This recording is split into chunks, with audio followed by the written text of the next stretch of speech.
Assalamu alaikum. My name is Sana Shafiq. I'm working at Global Special School as a ABA therapist. Today I'm going to discuss in Prader-Willi syndrome. Prader-Willi syndrome basically इसके जो features है वो early childhood बच्चों में appears होते हैं and वो features क्या होते हैं now we will C.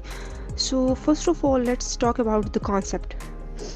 Prader-Willie syndrome एक बहुत रेयर जेनेटिक डिसऑर्डर है एंड ये तब कोज होता है जब by the loss of specific genes on chromosome 15 and इसके इफेक्ट्स बॉडी के मल्टीपल सिस्टम्स पर होते हैं.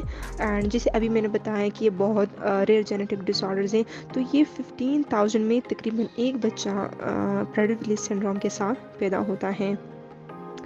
अब हम आते हैं कॉजेज़ की तरफ. What are the major causes of Prader Willi syndrome?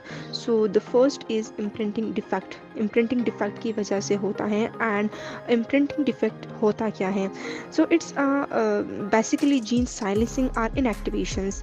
जैसे हमारे पास for E genes we have two copies of genes. One is paternal and the other is maternal. तो प्रेडर-विली सिंड्रोम में क्या होता है? इसमें पैटर्नल जीन्स जो होता है इसकी डिलीशन होती है. फॉर एग्जांपल जो एक्टिव जीन्स होता है वो डिलीट होता है एंड जो इनएक्टिव जीन्स होता है वो डुप्लीकेट हो जाता है. अब हम आते हैं सिम्टम की तरफ. तो सबसे पहले हम वो सिम्टम्स डिस्कस करेंगे जो अर्ली चाइल्डहुड में अपेयर्स होते हैं.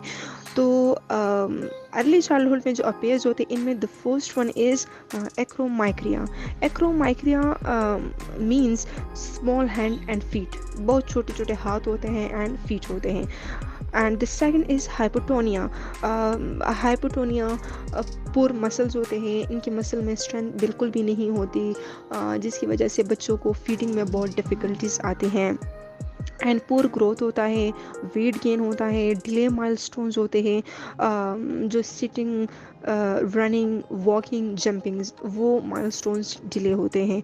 अब हम आते हैं लेटर सिम्टम्स की तरफ. लेटर सिम्टम्स में the first one is insatiable appetite होती है, जो लीड करते हैं to over eating.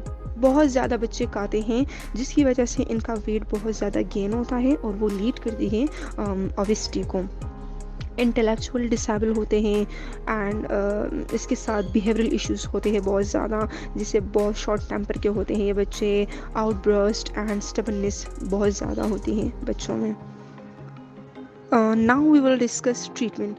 So Prader-Willi syndrome is there is no treatment for the Prader-Willi syndrome. ये curable नहीं है, but the symptoms can be managed. जैसे हम अगर डाइट मैनेजमेंट की एक प्रॉपर प्लान करें उसको, तो वो प्रिवेंट करती है ओबेसिटी को. इसके साथ ग्रोथ हार्मोन थेरेपीज है जो इम्प्रूव करती है ग्रोथ एंड मसल टोन को, physical therapy and speech therapy.